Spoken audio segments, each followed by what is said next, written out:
ഈ ഒരു ഫോട്ടോയിൽ കാണുന്ന പെൺകുട്ടിയുടെ പേര് ശിവാനി എന്നാണ്. ഈ ഒരു പെൺകുട്ടിയുടെ സ്റ്റോറിയാണ് ഇന്നത്തെ വീഡിയോയിൽ ഞാൻ പറയാൻ പോകുന്നത്. ഈ സംഭവം നടക്കുന്നതെന്ന് പറഞ്ഞു കഴിഞ്ഞാൽ 2025 ഒക്ടോബർ 10 ഈ ഒരു മാസം നടന്ന ഒരു ലേറ്റസ്റ്റ് ആയിട്ട് ഉത്തർപ്രദേശിൽ നടന്നൊരു സംഭവമാണ്. അവിടെ ഒരു വില്ലേജിൽ ഒരു വീട്ടിൽ ഒരു ദിവസമായിട്ട് അനക്കവും കാര്യങ്ങളും ഒന്നുമില്ല. അടുത്തുള്ള അയൽവാസികളൊക്കെ ഇവരെങ്ങോട്ട് പോകുന്നതോ ഒന്നും കണ്ടിട്ടില്ല. ആരും വെളിയിൽ ഇറങ്ങുന്നതോ ഒന്നും തന്നെ, കുട്ടികളൊക്കെ ഉള്ളൊരു വീടാണ്. അപ്പോൾ സൗണ്ടോ കാര്യങ്ങളോ ഒന്നും കേട്ടില്ല.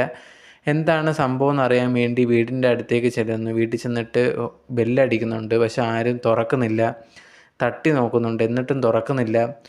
എത്ര നോക്കിയിട്ടും തുറക്കാതായപ്പോഴത്തേന് അവിടുത്തെ അയൽവാസി ഒരു വ്യക്തി ഉണ്ടെങ്കിൽ വീട് തല്ലി പൊളിക്കാമെന്നുള്ള ഒരു പ്ലാനിൽ വീട് ഡോറ് പൊളിച്ചുകൊണ്ട് അകത്ത് കയറിയാണ്. കയറിയതിന് ശേഷം അവിടെയൊക്കെ റൂമിലായിട്ട് ചെക്ക് ചെയ്യുന്ന സമയത്താണ് ആ വീട്ടിലെ മരുമകൾ മരിച്ചു കിടക്കുന്നതായിട്ട് ഈ ഒരു അയൽവാസി കാണുന്നത്. കണ്ടത് ഭയങ്കരമായിട്ട് ഷോക്കായി. വേറെ ആരെങ്കിലും ആ വീട്ടിലുള്ള ഭർത്താവിൻ്റെ അച്ഛനും അമ്മയൊക്കെ ഉണ്ടോ, കുട്ടികളൊക്കെ ഉണ്ടോ എന്ന് നോക്കിയപ്പോൾ അവിടെ ആരെയും കാണുന്നില്ല. പെട്ടെന്ന് വെളിയിൽ ഇറങ്ങി വന്നിട്ട് നാട്ടുകാരുടെ അടുത്തൊക്കെ പറയുന്നത് കണക്ക് ഈ ഒരു പെൺകുട്ടി മരിച്ചു കിടക്കുവാണ്, ഉടനെ തന്നെ പോലീസിനെ വിളിക്കണമെന്ന് പറഞ്ഞിട്ട് ഇവർ പോലീസിനെ വിളിച്ചിട്ടുണ്ടായിരുന്നു. അങ്ങനെ പോലീസ് വന്ന് ഈ ഒരു കുട്ടിയുടെ ശരീരമൊക്കെ ചെക്ക് ചെയ്യുന്ന സമയത്ത് കഴുത്തിൽ ഭയങ്കരമായിട്ട് ഇറുക്കിയതായിട്ട് ഒരു പാട് കാണാൻ പറ്റിയിട്ടുണ്ടായിരുന്നു. ഇത് കണ്ടതോടെ മനസ്സിലായിട്ടുണ്ട്, ഓക്കെ വീട്ടുകാരെ എല്ലാം കൂടെ ചേർന്ന് ഈ കുട്ടി എന്തോ ചെയ്തതാണ്, ഈ ഒരു പെൺകുട്ടി എന്തോ ചെയ്തതാണെന്ന് പോലീസിന് മനസ്സിലായി. ഇനിയിപ്പം സ്ത്രീധനത്തിൻ്റെ പേരിലൊക്കെ ഉപദ്രവിച്ചതാണോ അങ്ങനെയൊക്കെയാണോ എന്നുള്ളൊരു ഡൗട്ട് പോലീസിന് തോന്നി.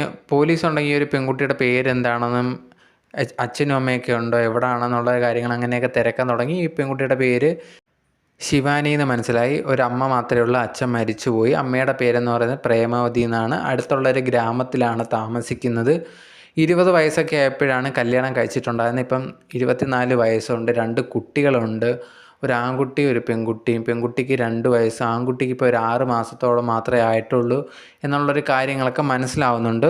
ഉടനെ തന്നെ ഈ ഒരു പോലീസ് ഈ ഒരു അമ്മയെ വിവരം അറിയിക്കുമായിരുന്നു. അമ്മയുണ്ടെങ്കിൽ ഇവിടെ വന്ന് ഈ ഒരു കുട്ടിയുടെ ശരീരം കണ്ടു. ഈ ഒരു കണ്ടത് പോലീസ് വന്നിട്ട് ഈ ഒരു അമ്മയടുത്ത് പറയുന്നുണ്ട്, ഇത് സാധാരണ ഒരു മരണമായിട്ട് തോന്നുന്നില്ല, കഴുത്തിലൊക്കെ ഭയങ്കര പാടുണ്ട്, കൊലപാതകമാണ് എന്നുള്ളതാണ് തോന്നുന്നത്. ഭർത്താവിൻ്റെ വീട്ടുകാരെയാണ് ഡൗട്ട് എന്നുള്ളൊരു കാര്യം പോലീസ് ഇവരുടെ അടുത്ത് പറയുന്നുണ്ട്. സാധാരണ ഒരു അമ്മയാണെങ്കിൽ എന്ത് ചെയ്യണം, ഭയങ്കര ദേഷ്യപ്പെട്ട് അവർ തന്നെ ആയിരിക്കും അങ്ങനെയൊക്കെ ഉള്ള രീതിയിലായിരിക്കണം സംസാരിക്കുന്നത്. പക്ഷേ ഇവരുണ്ടെങ്കിൽ പോലീസിൻ്റെ അടുത്ത് പറഞ്ഞത് അവരയിൽ തെറ്റൊന്നും കാണത്തില്ല, എൻ്റെ മോളുടെ ഭാഗത്തായിരിക്കും തെറ്റ്, അവൾ എന്തെങ്കിലും ചെയ്തിട്ടായിരിക്കും ഇത് കണക്ക് സംഭവിച്ചത്, എൻ്റെ മോളാണ് തെറ്റ് ചെയ്തത് എന്നുള്ള രീതിയിൽ പോലീസിൻ്റെ അടുത്ത് അവർ പറയുന്നുണ്ട്. ഇത് കേട്ടെന്ന് പോലീസ് ഭയങ്കരമായിട്ട് ഷോക്കായിട്ട്, സാധാരണ ഒരമ്മ ഇങ്ങനെ പറയത്തില്ല, കാരണം എന്ന് പറഞ്ഞാൽ സ്വന്തം മോള് മരിച്ചു കിടക്കുന്നു, അതും ഭർത്താവിൻ്റെ വീട്ടിൽ മരിച്ചു കിടക്കുന്നുണ്ട്, ഇങ്ങനെ ഒരാൾ പറഞ്ഞ് ആദ്യമായിട്ടാണ് പോലീസ് കേൾക്കുന്നത്. പോലീസ് തന്നെ ഭയങ്കരമായിട്ട് ഷോക്കായി. പോലീസ് എന്തായാലും ആ ഒരു പെൺകുട്ടിയുടെ ശരീരം ഉണ്ടെങ്കിൽ പോസ്റ്റ്മോർട്ടത്തിനൊക്കെ അയച്ചിട്ടുണ്ട്. അതിനുശേഷം ഈ ഒരു അയൽവക്കക്കാരോടൊക്കെ പോലീസ് ചോദിക്കുന്നുണ്ട്, ഇതേ കണക്ക് ആ ഒരു പെൺകുട്ടിയുടെ അമ്മ പറഞ്ഞിട്ടുണ്ടായിരുന്നു, ഇതേ കണക്ക് അവരുടെ ഭാഗത്താണ് തെറ്റ് എന്നുള്ളൊരു കാര്യം, അതേ കണക്ക് എന്തെങ്കിലും ഉണ്ടായിരുന്നോ, പ്രശ്നങ്ങളൊക്കെ ഈ ഒരു വീട്ടിലുണ്ടായിരുന്നോ എന്നുള്ള രീതിയിൽ പോലീസ് അവരുടെ അയൽവക്കക്കാരോട് ചോദിച്ചു. അവർ മറ്റൊരു ഷോക്കിംഗ് ആയിട്ടുള്ളൊരു കാര്യമാണ് പോലീസിൻ്റെ അടുത്ത് പറഞ്ഞിട്ടുണ്ടായിരുന്നത്. ഈ മരിച്ചുപോയ പെൺകുട്ടിയുടെ അമ്മയും, അതായത് ഇപ്പോൾ അവിടെ വന്നിട്ടുണ്ടായിരുന്ന ആ ഒരു അമ്മയും ഭർത്താവുമായിട്ട് എന്തൊക്കെയോ ഒരു ബന്ധം ഉള്ള ഒരു രീതിയിൽ നാട്ടുകാർക്കൊക്കെ അറിയാം. ഇങ്ങനത്തെ ഒരു സംഭവം കുറച്ച് നാളായിട്ട് നടക്കുന്നുണ്ടായിരുന്നു. കുറച്ച് നാളുകൾക്ക് മുമ്പ് ഇവരൊക്കെ ഒരുമിച്ചുണ്ടായിരുന്ന ഫോട്ടോസ്, ഇവർ രണ്ടുപേരും ഒരുമിച്ചുണ്ടായിരുന്ന ഫോട്ടോസൊക്കെ ഭയങ്കര ലീക്കായിരുന്നു എന്നുള്ളൊരു കാര്യം പോലീസിൻ്റെ അടുത്ത് പറയുന്നു. ഇത് കേട്ടെന്ന് പോലീസിന് ഭയങ്കരമായിട്ടൊരു ഡൗട്ട് തോന്നുന്നുണ്ട്. ഉടനെ തന്നെ ഇവരെ വിളിച്ചൊന്ന് ചോദ്യം ചെയ്യും. ഇനി ഇവരും കൂടെ ചേർന്നിട്ടാണോ ഇതെല്ലാം നടത്തിയതെന്നുള്ളത് പോലീസിന് ഡൗട്ട് തോന്നുന്നു. കാരണം ഒരമ്മ ഇതേ കണക്ക് പ്രതികരിക്കത്തില്ലല്ലോ, പക്ഷേ ഇവർ അതേ രീതിയിൽ പ്രതികരിച്ചുകൊണ്ട് പോലീസിന് ഡൗട്ട് തോന്നിയിട്ട് ഇവരെ വിളിച്ച് ചോദ്യം ചെയ്യുകയാണ് ചെയ്തിട്ടുണ്ടായിരുന്നത്. ആദ്യമേ ഒന്നും ഇതൊന്നും സമ്മതിക്കാൻ റെഡി ആയിട്ടില്ലായിരുന്നു. അതിനുശേഷം ഇവർ പറഞ്ഞു, ഞാനും എൻ്റെ മരുമോനുമായിട്ട് റിലേഷൻ ഉണ്ടായിരുന്നു എന്നുള്ളൊരു കാര്യം പറഞ്ഞു. പക്ഷെ ഞാൻ എൻ്റെ മോളെ കൊല്ലാൻ വേണ്ടി മരുമോൻ്റെ അടുത്തൊന്നും പറഞ്ഞില്ല, ഞാൻ അങ്ങനൊന്നും ചെയ്തിട്ടില്ല എന്നുള്ള രീതിയിൽ പോലീസിൻ്റെ അടുത്ത് പറഞ്ഞു. പക്ഷേ പോലീസിനെ അത് വിശ്വസിക്കാൻ പറ്റില്ല. ഇങ്ങനത്തെ ഉള്ളൊരു റിലേഷൻ ഉള്ളവർ ഇനിയിപ്പം പറയുന്നതൊക്കെ സത്യമാണ് എന്ന് പോലീസിന് വിശ്വസിക്കാൻ പറ്റുന്നില്ലായിരുന്നു. എന്തായാലും നിങ്ങൾ എങ്ങനെയാണ് റിലേഷൻ ആയാലും എന്താണ് സംഭവിച്ചതെന്നുള്ളൊരു കാര്യങ്ങളൊക്കെ ചോദിക്കുന്നു. അങ്ങനെ ചോദിക്കുന്ന സമയത്താണ് ഓരോന്നായിട്ട് ഇവർ പറയുന്നത്.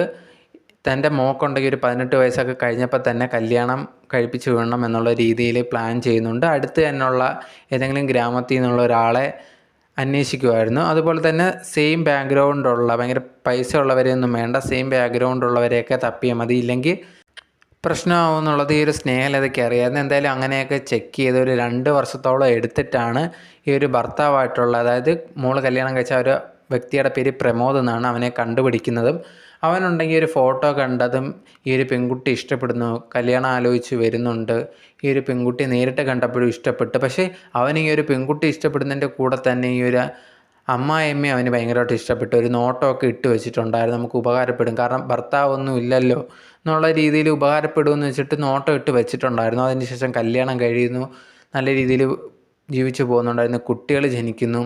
അങ്ങനെ ഇരിക്കുന്ന സമയത്താണ് കുറച്ച് നാൾ കഴിഞ്ഞപ്പോഴത്തേന് ഇടയ്ക്കിടയ്ക്ക് ഈ ഒരു മരുമോൻ അമ്മായിയമ്മയെ വിളിച്ചിട്ട് സുഖമാണോ എന്നുള്ള രീതിയിലൊക്കെ ചോദിക്കുന്നു. ഇങ്ങനത്തെ കാര്യങ്ങൾ കണ്ടിന്യൂസ് ആയിട്ട് നടക്കുന്നു. സാധാരണ നോക്കിയപ്പോഴത്തേന് അമ്മയെ വിളിക്കുന്നു എന്നുള്ള രീതിയിലാണ്. കുറച്ച് കഴിഞ്ഞപ്പോൾ പിന്നെ ഭയങ്കരമായിട്ട് കണ്ടിന്യൂസ് ആയിട്ട് കൂടിക്കൊണ്ടിരിക്കുന്നു. ഈ അമ്മായിയമ്മയ്ക്ക് ഡൗട്ട്, ഇതെന്താണ് ഇങ്ങനെ, മോൻ ഭയങ്കര സ്നേഹമാണല്ലോ എന്നുള്ള രീതിയിലൊക്കെ എപ്പോഴും വിളിച്ച് കാര്യങ്ങളൊക്കെ തിരക്കുന്നു. മോള് ചോദിച്ചു, എന്തിനാണ് എൻ്റെ അമ്മ എപ്പോഴും വിളിക്കുന്നതെന്ന് ചോദിച്ച സമയത്ത് പറഞ്ഞത്, നിൻ്റെ അമ്മ അവിടെ ഒറ്റയ്ക്കല്ലേ, കാര്യങ്ങളൊക്കെ ആരാ തിരക്കേണ്ട, ഞാൻ മോൻ്റെ സ്ഥാനത്തല്ലേ, ഞാൻ തിരക്കുന്നതിൽ എന്താണ് കുഴപ്പമെന്നൊക്കെ ചോദിച്ച്. ആ സമയത്ത് മോൾക്ക് ഭയങ്കര സന്തോഷമായി, എൻ്റെ അമ്മയും നല്ല രീതിയിൽ നോക്കുന്നുണ്ടല്ലോ, അങ്ങനെയാണെങ്കിൽ ഇവിടെ കൊണ്ടുവന്ന് നിർത്താം എന്ന് ഈ ഒരു പ്രമോദിൻ്റെ അടുത്ത് പറഞ്ഞു. അപ്പോഴത്തേന് പ്രമോദ് പറഞ്ഞൊരു കാര്യം, അത് വേണ്ട, എൻ്റെ അച്ഛനും അമ്മയ്ക്കും അതൊന്നും ഇഷ്ടമാവത്തില്ല എന്നുള്ള രീതിയിൽ പറഞ്ഞ് എന്തായാലും ഇവർ അങ്ങോട്ടും ഇങ്ങോട്ടും വിളിക്കുന്നുണ്ടായിരുന്നു. ഇടയ്ക്കുണ്ടെങ്കിൽ ഈ ഒരു മരുമോൻ തന്നെ അങ്ങോട്ട് സംസാരിക്കും, ഞാൻ ഇടയ്ക്ക് കുറച്ച് ദിവസമൊക്കെ അവിടെ വന്ന് നിൽക്കാം എന്നുള്ള രീതിയിലൊക്കെ പറയുന്നുണ്ടായിരുന്നു. സോ ഇങ്ങനെ സംസാരിക്കുമ്പോൾ തന്നെ ഒരു അമ്മയമ്മയ്ക്ക് മനസ്സിലാവാവുന്നതേ ഉള്ളൂ. പക്ഷെ അവരത് ഇവനെ നമുക്ക് ഉപകാരപ്പെടും എന്നുള്ള രീതിയിൽ അവർക്കൊരു ഫീലിങ്സൊക്കെ തോന്നി തുടങ്ങി. അതിന് ശേഷം ഇവർ ഭയങ്കരമായിട്ടുള്ള രീതിയിൽ സംസാരവും കാര്യങ്ങളും പിന്നെ ശാരീരികമായിട്ടുള്ള രീതിയിലെല്ലാം പോയതിന് ശേഷം ഇവൻ ഇടയ്ക്കിടയ്ക്ക് ഈ ഒരു വീട്ടിലേക്ക് ചെല്ലുന്നുണ്ട്, ഇങ്ങനെ ശാരീരികമായിട്ട് ബന്ധത്തിലൊക്കെ ഏർപ്പെടുന്നുണ്ട്. അതിങ്ങനെ കണ്ടിന്യൂസ് ആയപ്പോൾ അവിടുത്തെ നാട്ടുകാർക്കൊക്കെ ഭയങ്കര ഡൗട്ടാവുന്നത്. മരുമോൻ ഇടയ്ക്കിടയ്ക്ക് വരുന്നുണ്ട്, ഒരു 2 മണിക്കൂറൊക്കെ കഴിഞ്ഞിട്ടാണ് തിരിച്ചു പോകുന്നത്, അത് മോളും ഇല്ല. സോ നാട്ടിലുള്ള കുറച്ച് പേര് ഈ ഒരു മോളെ വിളിച്ചിട്ട് ഇതേ കണക്ക് കാര്യങ്ങൾ പറഞ്ഞു, തൻ്റെ ഭർത്താവ് ഉണ്ടെങ്കിൽ ഇതേ കണക്ക് ഇടയ്ക്കിടയ്ക്ക് വരുന്നുണ്ട്, നീ ഇല്ലാതെ ഇങ്ങനെ വരുമ്പോൾ നാട്ടുകാരെ ഓരോന്ന് പറഞ്ഞുണ്ടാക്കുന്നുണ്ട്, ഭർത്താവിൻ്റെ അടുത്ത് പറ ഇതേ കണക്ക് എപ്പോഴും വരരുത്, അല്ലെങ്കിൽ വരുവാണെങ്കിൽ നീയും കൂടെ ഒരുമിച്ച് വരൂ എന്ന് അവർ പറഞ്ഞിട്ടുണ്ടായിരുന്നു.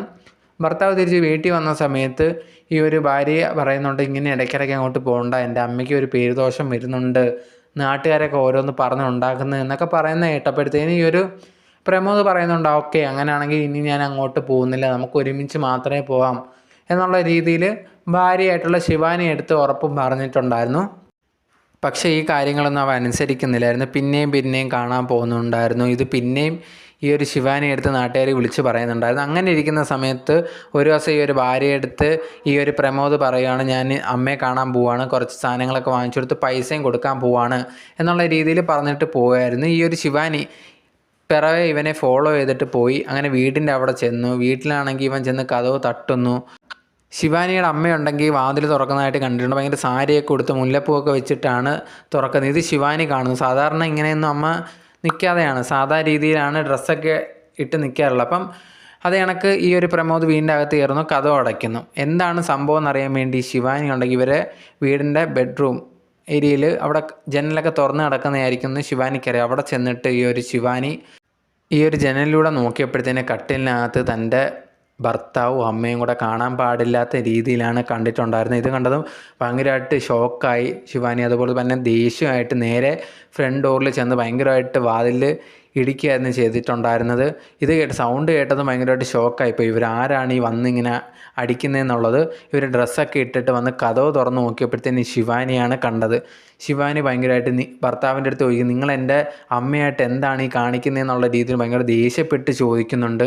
അപ്പോഴത്തേനും ഒരു പ്രമോദ് പറയുന്നുണ്ട്, ഇല്ല ഞങ്ങൾ ചുമ്മാ ഇവിടെ സംസാരിച്ചുകൊണ്ടിരുന്നതാണെന്നൊക്കെ പ്രമോദ് പറയുന്നുണ്ട്. പക്ഷേ ഈ ഒരു ശിവാനി എല്ലാം കണ്ടതുകൊണ്ട് തന്നെ ശിവാനി പറഞ്ഞു, ഞാൻ കണ്ട് നിങ്ങൾ എന്തുവാണ് ഈ ചെയ്യുന്നതെന്നുള്ളത്, എൻ്റെ അമ്മയോടൊക്കെ ഇങ്ങനെ ചെയ്യാൻ നാണമില്ലേ എന്നുള്ള രീതിയിൽ ചോദിച്ചിട്ട് ഇനി ഇവിടെ വന്നു പോകരുത് എന്നുള്ള രീതിയിൽ പ്രമോദിൻ്റെ അടുത്ത് ദേഷ്യപ്പെട്ടിട്ട് ശിവാനി തിരിച്ച് പോയി. അതിനുശേഷം ശിവാനി വീട്ടിൽ പോയി. ഈ ഒരു പ്രമോദ് നേരെ തിരിച്ച് വീട്ടിൽ വന്നതിന് ശേഷം ഭയങ്കരമായിട്ടുള്ള രീതിയിൽ അടി കൂടൊക്കെ ആയിരുന്നു. ഈ ഒരു പ്രമോദിൻ്റെ അച്ഛനും അമ്മയൊക്കെ ആണെങ്കിൽ ഇവരുടെ കാര്യത്തിൽ അങ്ങനെ വലുതായിട്ട് ഇടപെടാത്തവരാണ്. അതായത് അവർ വളർന്ന് കല്യാണം കഴിച്ച് അവർക്കിടയിൽ പ്രശ്നങ്ങളൊക്കെ ഉണ്ടാകും, അതുകൊണ്ടത് നോർമലാണ് എന്നുള്ള രീതിയിലാണ് ആ ഒരു വീട്ടിൽ താമസിക്കുന്നെങ്കിൽ അവരുടെ കാര്യത്തിൽ അങ്ങനെ ഇടപെടാത്തവരാണ്. അപ്പോൾ ഇവർ ഭയങ്കര വഴക്കും കാര്യങ്ങളൊക്കെ നടന്നു. ഈ ഒരു ശിവാനി പറഞ്ഞു, ഇനി എൻ്റെ അമ്മയെ പോയി കാണരുത് എന്നുള്ള രീതിയിലൊക്കെ പറയുന്നുണ്ട്. പക്ഷേ പ്രമോദ് പറഞ്ഞു, എനിക്കിപ്പോൾ ഇഷ്ടം, ഞാൻ ഇടയ്ക്കിടയ്ക്ക് വേണമെങ്കിൽ പോകും, നീ ഇതൊക്കെ ആരാ, അങ്ങനത്തെ ഉള്ള രീതിയിൽ സംസാരമൊക്കെ ആയി. ശിവാനി ഉണ്ടെങ്കിൽ അവസാനമായിട്ട് പറഞ്ഞ് ഇനി പോരുത് എന്നുള്ളൊരു താക്കീതും കൊടുത്തിട്ടുണ്ടായിരുന്നു. ഈ ഒരു പ്രമോദ് നേരെ ഈ ഒരു അമ്മയായിട്ടുള്ള പ്രേമാവതിയെ വിളിച്ചതിന് ശേഷം ഇതേ കണക്ക് നിങ്ങളുടെ മോൾ എന്താണെന്ന് സമ്മതിക്കുക, അതൊന്ന് പറഞ്ഞ് മനസ്സിലാക്കുക എന്നുള്ള രീതിയിലൊക്കെ പറയുന്നുണ്ട്. അപ്പം അവർ പറയുന്നുണ്ട് അതൊന്നും കുഴപ്പമാകണ്ട, നിങ്ങൾ വഴക്കൊന്നും വലിയ കാര്യമൊന്നും അല്ല എന്നുള്ള രീതിയിലൊക്കെ അവർ കൂളായിട്ട് സംസാരിക്കുകയും ചെയ്യുന്നുണ്ടായിരുന്നു. അത് കഴിഞ്ഞ് കുറച്ച് നാൾ കഴിഞ്ഞപ്പോഴത്തേന് അതായത് ഈ ഒരു പ്രേമാവതി അതുപോലെ തന്നെ ഈ ഒരു പ്രമോദ് ഒരുമിച്ചുള്ള ഫോട്ടോസൊക്കെ, അതും പ്രൈവറ്റായിട്ടുള്ള ഫോട്ടോസൊക്കെ ഭയങ്കരമായിട്ട് ലീക്കാവാൻ തുടങ്ങി. അവിടുത്തെ പ്രേമാവതിയുടെ നാട്ടിലുള്ള ആൾക്കാർ ഇത് കാണാൻ തുടങ്ങി. അപ്പം മനസ്സിലായി ഇവർ തമ്മിലുള്ള യഥാർത്ഥത്തിലുണ്ട്. അതിനുശേഷം ഈ ഒരു ഫോട്ടോസൊക്കെ അവിടുത്തെ ഉള്ളവരൊക്കെ ഈ ഒരു മോളായിട്ടുള്ള ശിവാനിക്ക് അയച്ചു കൊടുത്തു. ഇത് കണ്ടതും ശിവാനി ഭയങ്കരമായിട്ട് തകർന്നു പോയി. അവിടെ ഉള്ളവരെല്ലാം ഈ ഒരു പ്രേമാവതി, അവരുടെ നാട്ടിലുള്ളവരൊക്കെ പ്രേമാവതിയെ ഇതേ കണക്ക് ഭയങ്കരമായിട്ട് ഓരോന്ന് കാര്യങ്ങളൊക്കെ പറയാൻ തുടങ്ങി.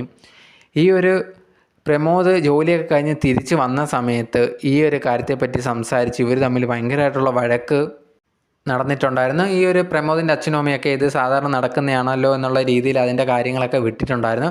എന്നാലും ഇത് ഭയങ്കരമായിട്ടുള്ള രീതിയിൽ അങ്ങോട്ടും ഇങ്ങോട്ടും നിങ്ങൾ എന്താണ് ഈ കാണിച്ചത്, സ്വന്തം അമ്മയെ പോലെ കാണേണ്ടവരടുത്താണ് ഇങ്ങനെയൊക്കെ പെരുമാറി, ഇതൊക്കെ എന്താ, എനിക്ക് വെളിയിലിറങ്ങി നടക്കുന്നത് എങ്ങനെയാണെന്ന് പോലും പറ്റാത്ത അവസ്ഥയാണ് എന്നുള്ള രീതിയിലൊക്കെ പറഞ്ഞിട്ട് ഭയങ്കരമായിട്ടുള്ള രീതിയിൽ അവർ തമ്മിൽ വഴക്കാവുന്നുണ്ട്. പ്രമോദിന് ഭയങ്കരമായിട്ട് ദേഷ്യമായിട്ട് ഈ ഒരു ശിവാനിയുടെ കഴുത്ത് നെരിച്ച് കൊല്ലുകയാണ് ചെയ്തിട്ടുണ്ടായിരുന്നത്. അതിനുശേഷം റൂമിൽ നിന്ന് വെളിയിൽ വന്നിട്ട് ഈ ഒരു അച്ഛൻ്റെ അമ്മയെടുത്ത് ഇത് കണക്ക് ഞാൻ അവളെ കൊന്നു എന്നുള്ള രീതിയിൽ പറഞ്ഞു. ഇത് കേട്ടത് അവരും ഭയങ്കരമായിട്ട് ഷോക്കായിട്ടുണ്ടായിരുന്നു. അതിനുശേഷം ഫോൺ എടുത്ത് ഈ ഒരു പ്രേമാവതി വിളിച്ചിട്ട് ഇത് കണക്ക് ഞാൻ എൻ്റെ മോളെ കൊലപ്പെടുത്തി, ഇനി നമുക്ക് ഒരുമിച്ച് ജീവിക്കാം എന്നുള്ള രീതിയിൽ ഇവരടുത്ത് പറഞ്ഞിട്ടുണ്ടായിരുന്നു. ഇത് കേട്ടതും അവർക്ക് വലിയ കൂസലൊന്നുമില്ല, ഓക്കെ എന്ന് പറഞ്ഞിട്ട് അവരും അത് സന്തോഷമായിട്ടുള്ള രീതിയിലായിരുന്നു എടുത്തിട്ടുണ്ടായിരുന്നത്. ഇത് കേട്ടതും ഭയങ്കര പോലീസ് ഷോക്കായിട്ടുണ്ടായിരുന്നു. എന്തായാലും ഇവരടുത്ത് വിളിച്ച് പറഞ്ഞിട്ടുണ്ടെങ്കിൽ പോലും എങ്ങോട്ട് പോവാണ് എന്നുള്ളൊരു കാര്യമൊന്നും പറഞ്ഞിട്ടില്ലായിരുന്നു. അവരെല്ലാവരും കൂടെ എങ്ങോട്ട് പോയി എന്നുള്ളൊരു കാര്യം ഇതുവരെ അറിയാൻ സാധിച്ചിട്ടില്ല. പോലീസ് തിരഞ്ഞുകൊണ്ടിരിക്കുകയാണ്. ഇന്നത്തെ കാലത്തൊക്കെ ഏതൊക്കെ ടൈപ്പ് റിലേഷനാണ് നമുക്ക് പറയാൻ പറ്റാത്ത അത്രമാത്രം രീതിയിൽ പൊയ്ക്കൊണ്ടിരിക്കുകയാണ്. ഈ ഒരു സ്റ്റോറി കേട്ട സമയത്ത് നിങ്ങൾക്ക് എന്താണ് ഫീൽ ചെയ്തതെന്നുള്ളത് മറക്കാതെ കമൻറ്റ് ബോക്സിൽ കമൻ്റായിട്ട് പറയുക. അതുപോലെ തന്നെ നമ്മുടെ ചാനൽ മറക്കാതെ സബ്സ്ക്രൈബ് ചെയ്യുക, ലൈക്ക് ചെയ്യുക. ഒരു വീഡിയോ നിങ്ങളുടെ സപ്പോർട്ട് ഇനിയും ആവശ്യമാണ്. Okay, by.